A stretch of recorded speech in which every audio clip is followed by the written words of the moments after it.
Now listening to the In My Opinion podcast, the home of edutainment, brought to you by Sakali, DTM, and Uzuma. So get your drinks, snacks, relax, and enjoy.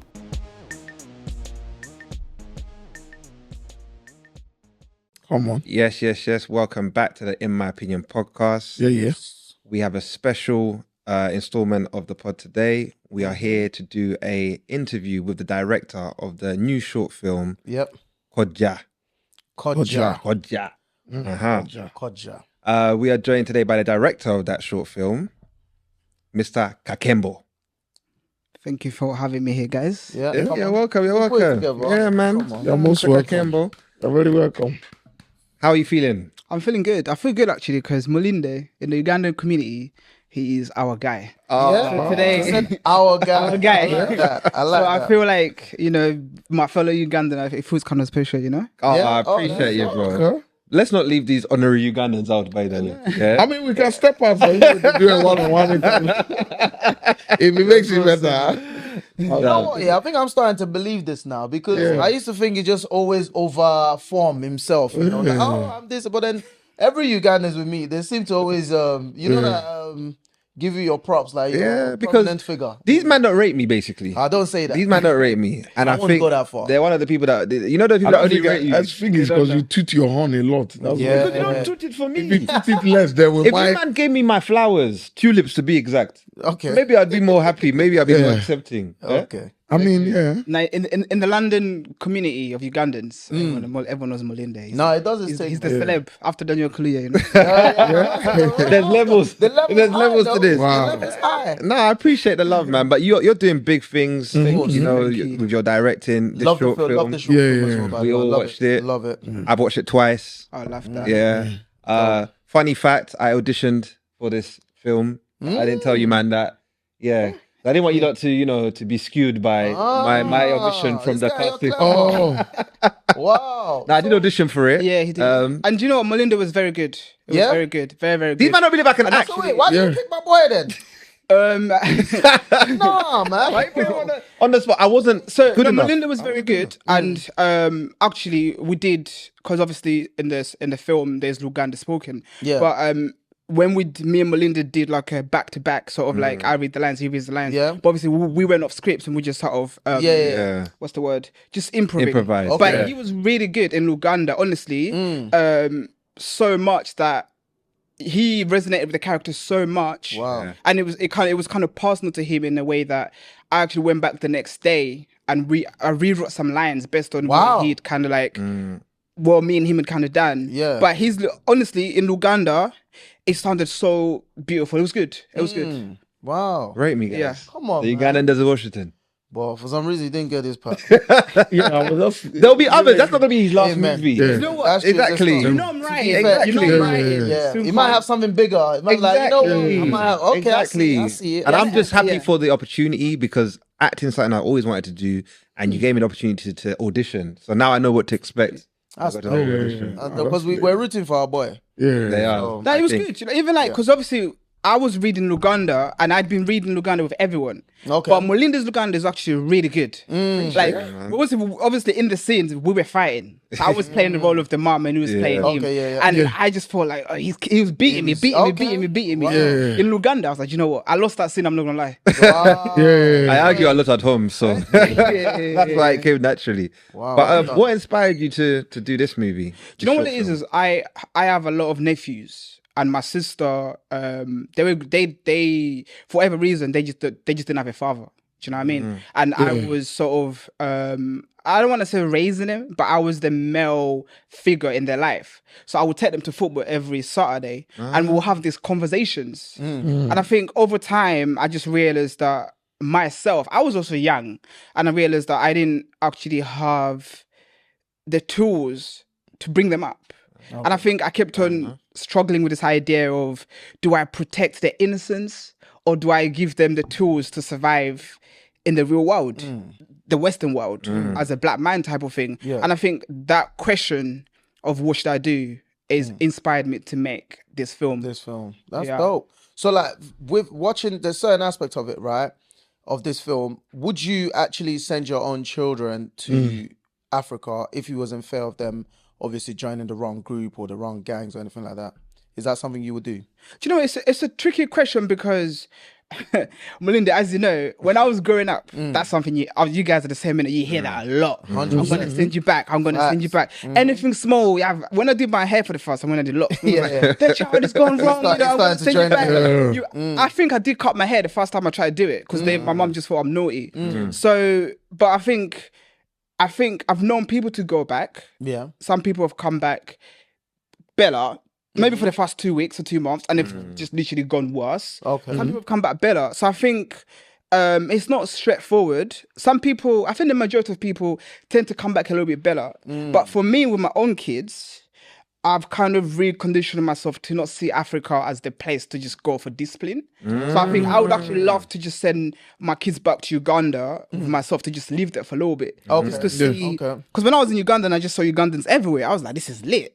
So actually for me, I think I don't want my kids to see Uganda or Africa as a place you go when you be naughty. A punishment. I actually want them to want to move there for a little bit. I like that perspective. Now. That's a good, to switch it around. That's dope. And do you know what, another thing as well, that obviously Ugandans will know this. Most Ugandan kids growing up in London, the first word they know is Nyakukuba, which means I'll beat you. Everyone knows that one. And I've had to recondition myself to not see the Luganda language as a negative language. Because most people, it's tricky one, most people haven't always been loved in Luganda. You know what I mean? It's always in Yakukuba, Jangwano. It's just everything's always like a punishment. So I'm also learning to see Luganda as actually it's not all punishment. Yeah, I think from like if you think about from our parents' days, I don't always think it's always for punishments as well though. Because sometimes I think you have an aspect of, you know what you're surrounded with here. Over there, you get to see life from a different perspective.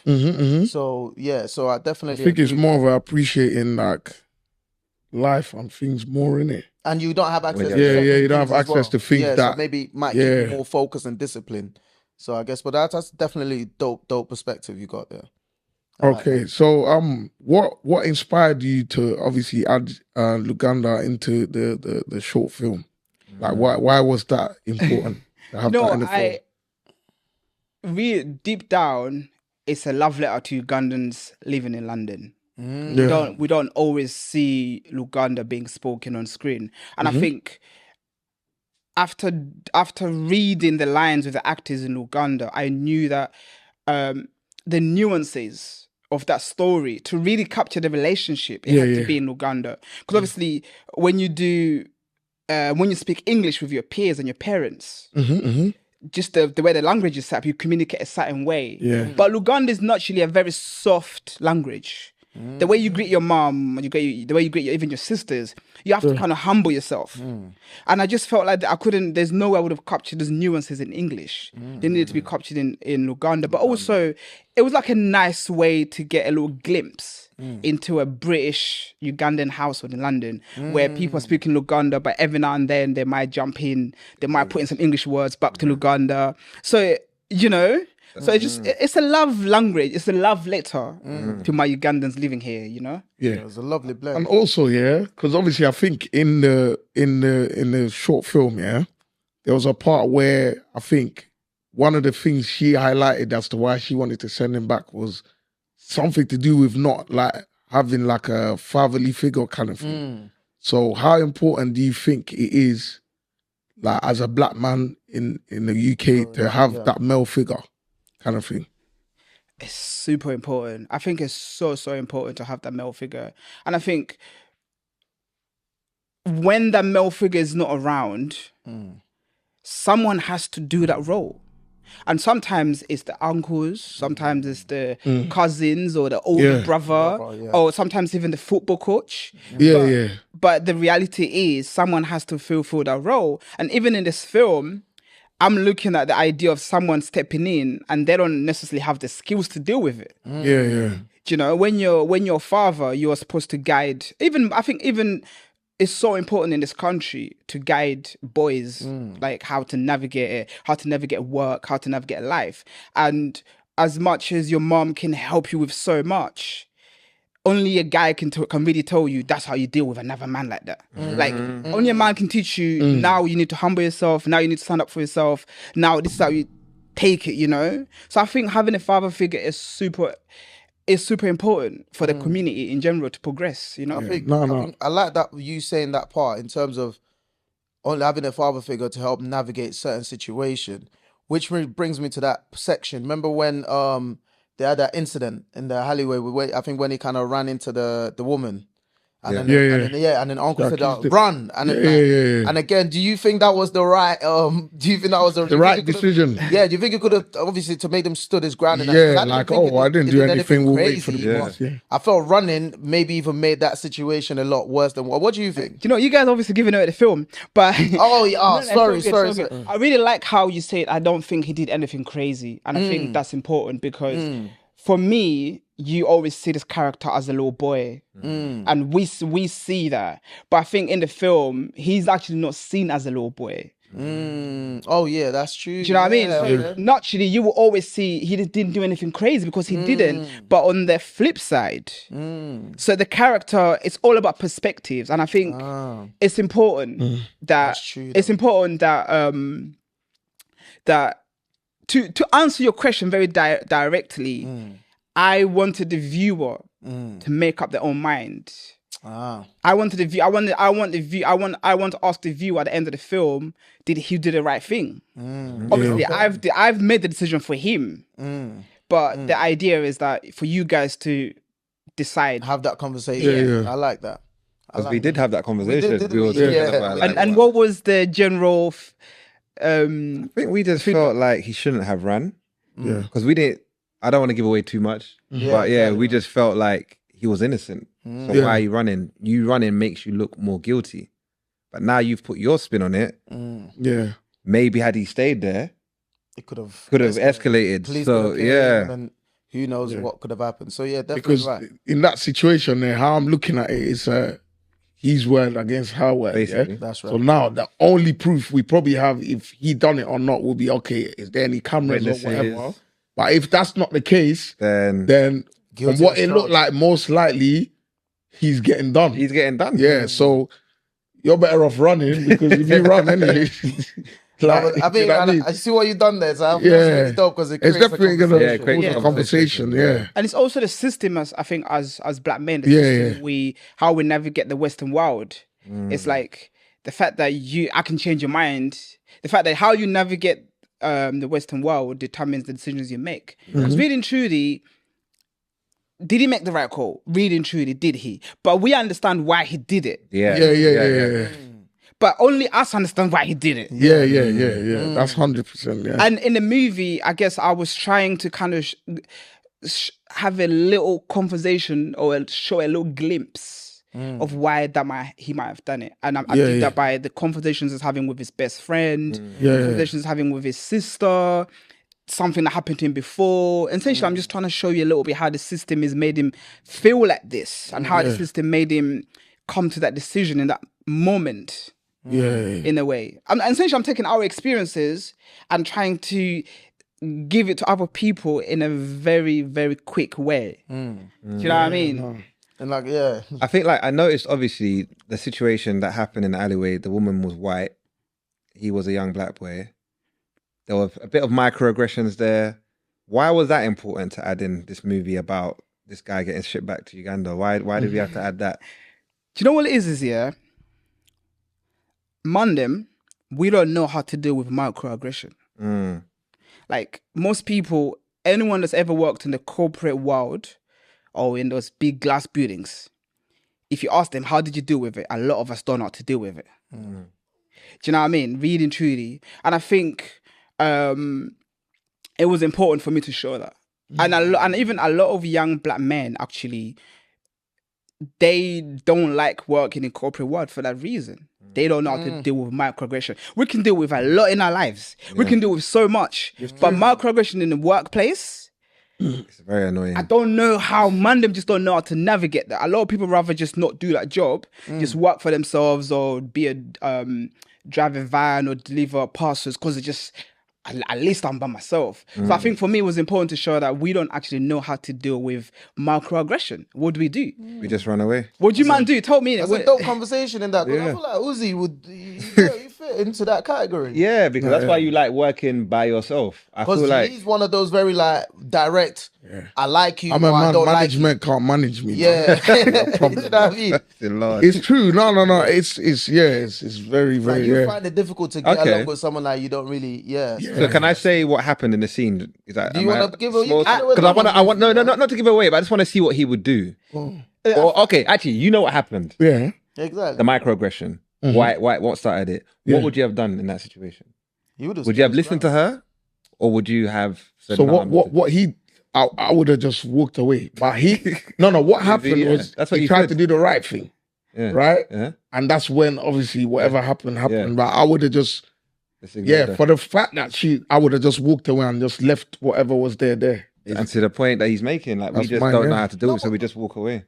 But how else could you have dealt? I think most of us would have dealt with that way. Yeah, that's what I'm saying. I would have walked away. I'm like, who are you talking to? Actually, I would have left it there. But who you I talking would've to? cussed Do the her. right I thing. would've cussed her Then I would've until walked they away. Trying to do the right thing. And then now you're trying to move mad. I would have cussed her and walked away.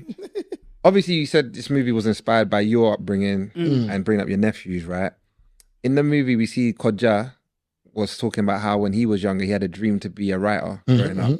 But then life came, who even knows, maybe even his parents said, you got to be a doctor or a lawyer. Go to school. That dream failed. Yeah. What was your dream growing up? So what's different about me and Kojja is that Kojja is obviously Kojja, for anyone that doesn't know, it means mother's brother in Luganda. With the character of Kojja, it's actually a mirror of people that I've grown up with, people that I've seen, people that have had so much potential, people that are so talented. And I know so many smart people the same way you guys know. And for whatever reason, they just didn't get it. They just didn't get the job, or they just didn't fulfill their potential. Do you know what I mean? And I think, so Kojja, the actual Kojja character is a mirror of people. Just, you guys know, ends. You know the smartest guy, and you're like, bro, why are you not? Like, you could be doing so much more. That's true. But for some reason, it goes back to microaggression. They just didn't play the system.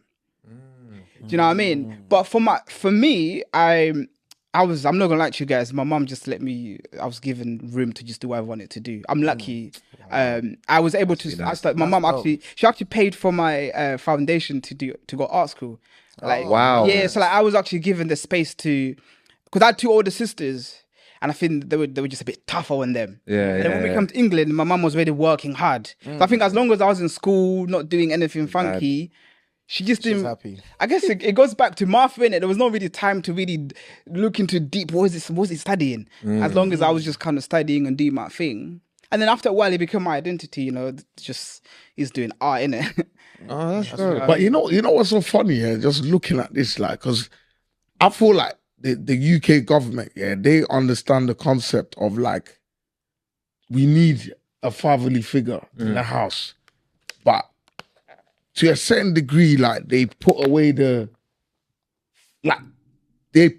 lot of people, like because I'll be real with you, I wouldn't have been in the UK if my dad wasn't coming. They said that to me straight. The embassy, they said, because I was meant to come with my mum, me and my siblings. I think I was about 12. Yeah, they said they're not giving me no visa because my dad wasn't meant to come because they didn't feel like my mum alone Could handle me at that age. And they were correct. You see? Yeah, I understand, but Even your dad couldn't handle you. no, you know what I mean. But why is it that they still Put away. You know why though? Because they need to keep our community oppressed. It's crazy. Yeah, that's why.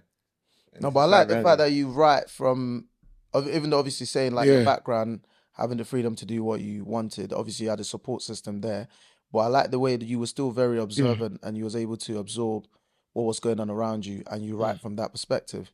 Because again, some people need that. You know, people need that voice, and then I really appreciate. You know what it is? It's just like, obviously you guys are from London, right? Of course, That's when you're from, you sit among them and you're playing football with them and whatever. I'm from Woolwich. Oh yeah, okay. Yeah, and sometimes I'm like, right, like you've actually lived an interesting life. And I feel like I took so much. so much from my personal life, people around me. Like I was borrowing from my sister, from my bedroom, from my cousin. I even took some from Melinda. There's like much people's stories that ended up being in those characters, you know. That's dope, man. And finally, like, do you think the mum in the movie would have chose to send him back if the dad was around? I think it would have been a different conversation.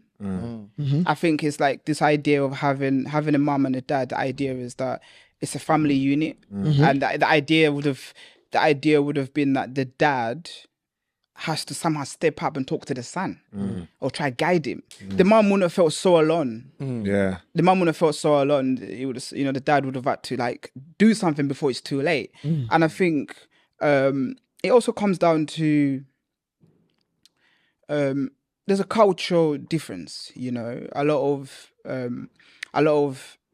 when our parents first came to this country, they didn't know the culture like that. Do you know what I mean? And that's why they were thinking, oh, if someone came home and they said, "Wagwan," like, "Oh, he's a bad boy. Oh, he's got earrings in. He's bad." Yeah. But it's just a British culture. It's just a British way of expressing yourself. Yeah. Oh, do you know what I mean? So I think parents were just always scared for no reason. And that's why a lot of them are quick to send kids back to Africa. And obviously in Africa, there's a community. Of course. Everyone knows each other. If people see you walking down the road, they'll call you, or, you know, so-and-so is sitting him down the road. What you doing? Anyone can beat you. The whole community can beat you if need Do you know what I mean? Yeah. So I think, and our parents came here by themselves. A lot of times one parent came first. Yeah. Working, and now your kids are speaking and they don't understand what they're saying. So I think if there's a mum and dad, you're more likely to come together. Ideally, anyways. That's That's true. true. That's true. All right. So this is a question off topic, but we were having this debate, and I personally want to know if you had £250,000, £250,000. £250,000, you could have that, or flip a coin and you get £1 million. Which one would you What choose? are you doing? Do you know, I'm not a gambling person. I'm not. Welcome. Thank you. Wait, he's not finished yet. Maybe I think he's it's kind of I think we know what he's saying. I'm but- taking the money. Thank you. It's I no-brainer. know the money's there. The money's there. I'll take it. And A bird in one hand is worth two in the... You're not using my I'm guaranteed. But I'm guaranteed 250. Yeah, but you get £1 million, bro. I'm zero. Or zero. Thank you. Especially Christmas is around the corner. You're annoying, yeah. I can do so much more with 250. Trust me. I just don't take risks. If you give me the money, I'll take it. I feel like people that's got plans. You're a man that's got a plan, bro. I know you're going places. For me, I'm just whatless. I'm I mean, planless. I don't know because your just choices are comfortable, showing. Your choices are showing. But my main, if you got plans, yeah, bro, 250 can really take you to where you want to go, like rather than gambling and trying to get Do zero. the whole hotel, you know. What's the Sakali said, "Oh, I could get a loan for 100,000." He said, what? No, that was just my reasoning, that I just feel like 250,000 is not money that is, yes, it's a lot of money, but you can get a mortgage for that. You can remortgage. You can, do you know what I mean? But $1 million, when will I next get a chance Yeah, to but we win can $1 flip million? that money in Uganda. Yeah, give me 250. We can go and flip it. You're living a very good life. That's true. Like not just an average. You're going out with it. Like you're enjoying your life.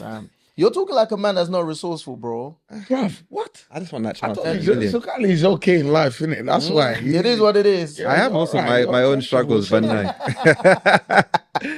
No, but Mr. Kakembo, man, thank you for coming on. We Thank really you, love the man. movie. Where can people watch it? When is it out? So the movie's out on the 19th of Jan on a platform called Vero, and it will be exclusive for 40 hours to be watched on there. Okay. Yeah. And then what after 40 hours? And then after that, we will do some festival runs. Okay. Take it around to different places, and then we'll see what happens after that. It will Is that become like available. all that Sundance and all those? Is that how do festivals work? I always hear about those Sundance. Yeah, what does that mean? Do you know what? So festivals are essentially. I'm not saying I'm the expert, but but essentially, I'm actually quite conflicted about the festival thing because, like you're saying, but usually you get for example, let's say Oscars, Yeah. or you get the BAFTAs. Yeah. So, or obviously the most famous festival is Cannes and Sundance. Yeah. But the idea is they're essentially trade shows for filmmakers. That is the best way to put it. Makes sense. Okay. Okay. Yeah. Essentially a weekend of asking the right. best filmmakers in the world to they bring the films they've They've shown. done. Okay. Yeah. And then it's like every year it's like you go back and you showcase. Oh, Type okay. of thing. That's the idea. That's the, I don't want people around to say you No, did. no. I don't want people to say, oh, you didn't do this. But it's essentially a I hear business trade show for filmmakers to showcase the best films. And now, Mr. Kakembo, take us to the festival. Listen, We also want to be in going Cannes. Uganda, we'll make our own festival. Come on. I love that. I like love that. But I like that. it's a tricky conversation because for me, I feel quite conflicted about it because I made the film to be watched, and I want people to watch the film to have the conversations, and I also want Ugandans to watch it here and Ugandans in London, Ugandans in Sweden and America, and back home to watch it. So for me, it was always important that the film is accessible because I've watched some amazing films that you only watch in festivals. Okay, that's what you mean. Do you know what I mean? And that's why you guys say there's some fantastic films that you never see because they're on the festival run. Okay. Yeah. So once it's in a festival, it's exclusive. It doesn't come out. Yeah. Some really? festivals don't even like it for you to have shown the film anywhere. Some festivals, if you show it online, they just don't like it. They just want it to be exclusive. So that's why you're doing the 48 hours exclusive Yeah. on That also and then- disqualifies me from some festivals. Oh. Showing it online for 48 hours disqualifies me from festivals. But the Ugandans must see the film. Yeah. You know what I mean? Not just Ugandans, but the people must see the film. We appreciate you for You that. got anything else in the pipeline? Anything else? You want to look out Obviously, for? I'm writing a lot of. I've got 2 short films I'm writing for UK, 2 short films in Uganda, and I'm developing my first feature film to be shot and filmed in Uganda. Shit. Kind of thing. Yeah. Listen, a role might come up for you, my boy. No. Many I know vacancies to apply for.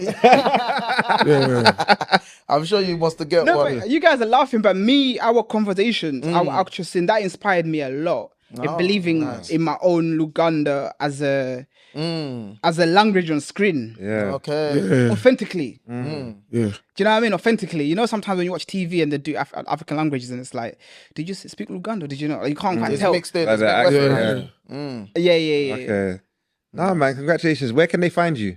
Me, I'm on Instagram at D_Kakembo. Yeah. Or if you just type in Derrick Kakembo, most times you find me. But Kakembo, there's not too many Kakembos out there, so Very powerful name. yeah, Kakembo. I don't know who's winning. Mulinde, Kakembo. It's okay. It's not a very royal competition. names. We are aligned. Yeah, I like Brothers. Wow. Nice. Yeah, no, but Melinda, that's nice. Like, this. I'm kind of tangent, but I believe Ugandans weren't actually allowed to use. They were forced to use Christian names. Yeah. Oh, yeah. Yeah, like you couldn't get married, you couldn't get a job if you didn't have a Christian name. So we was actually forced to lose our actual Luganda, whatever tribe you are, our indigenous Names. names. Yeah. So the fact that Melinda uses Melinda is That's like big. It's big. Yeah, it's big. I love my country. And that man. Well, So yeah, thank you for previewing your movie on our podcast. Guys, make sure you watch Kojja when it comes out on the 19th of Jan. 19th of You've only got 48 hours. Yeah. Be quick, man. Yeah. And watch out for Mr. Kakembo and all these other directorial debuts that are going to be coming out. We wish you the best at the festivals. Thank you. The In My Opinion podcast. Peace. Thanks for listening to the In My Opinion podcast. Don't forget to like, subscribe, and share. Until next time, peace.